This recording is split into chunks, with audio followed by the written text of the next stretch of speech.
Assalamualaikum warahmatullahi wabarakatuh. Perkenalkan, saya Rina Karina dari kelas 12C. Di sini saya akan mempresentasikan materi tentang client server. Berikut adalah penjelasannya. Pengertian client server. Client server merupakan konsep arsitektur perangkat lunak atau software yang menghubungkan dua objek berupa sistem client dan sistem server yang saling berkomunikasi melalui jaringan komputer maupun satu komputer yang sama.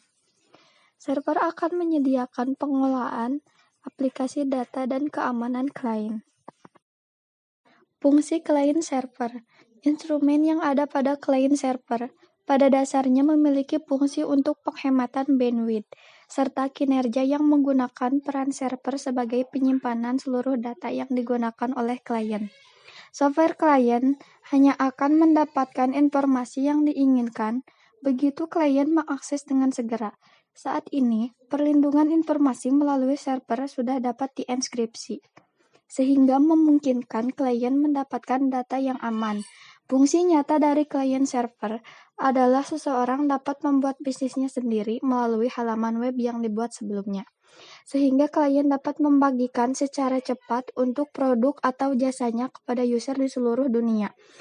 User akan mendapatkan informasi dengan cepat dari browser yang dipakai melalui halaman web yang telah dibuat oleh klien. Jaringan client server. Jaringan client server memiliki dua komponen utama, yaitu client dan server. Server atau penyedia layanan adalah komputer yang memberikan layanan untuk komputer klien. Layanan itu bisa berupa data, akses, atau bahkan multi-service seperti file server, mail server, atau web server. Sementara, klien atau workstation adalah komputer yang menerima layanan atau fasilitas yang disediakan oleh komputer server.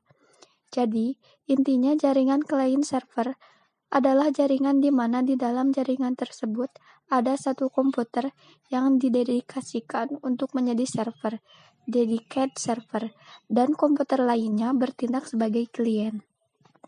Berikut arsitektur client server. Macam-macam arsitektur client server yaitu yang pertama adalah one tier atau standalone. Pemrosesan jenis arsitek ini dilakukan melalui mainframe. Seluruh kode berkaitan dengan aplikasi ditempatkan dan berjalan pada host. Pada one tier, pemrosesan dilakukan secara terpusat dengan mesin tunggal atau disebut juga berbasis host. Kedua, two-tier atau client atau server. Pemrosesan pada arsitek two-tier terjadi pada klien dan server.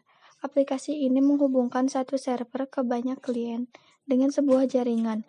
Aplikasi ini dapat ditempatkan dengan jarak komputer klien dan server jarak jauh. Prosesnya melalui klien membuat permintaan, kemudian server memberikan kepada klien. Ketiga, three-tier. Arsitektur ini merupakan pengembangan dari arsitektur two-tier. Dengan adanya application server, application berdiri di antara client dan database server yang berperan sebagai business process layer.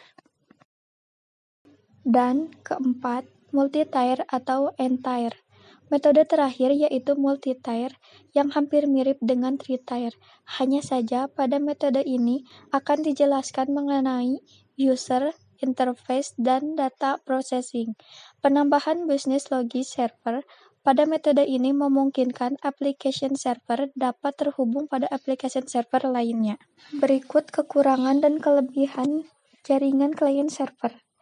Kelebihan jaringan client server. Pertama, arus informasi menjadi lebih cepat. Kedua, keamanan yang relatif tinggi. Ketiga, server memegang penuh pada data yang dibutuhkan oleh user, dan lain sebagainya. Kekurangan jaringan client server. Pertama, biaya operasional relatif lebih mahal. Kedua, ketika terjadi trouble pada server, maka seluruh koneksi jaringan akan mati. Ketiga, memerlukan spesifikasi komputer yang besar, dan lain sebagainya.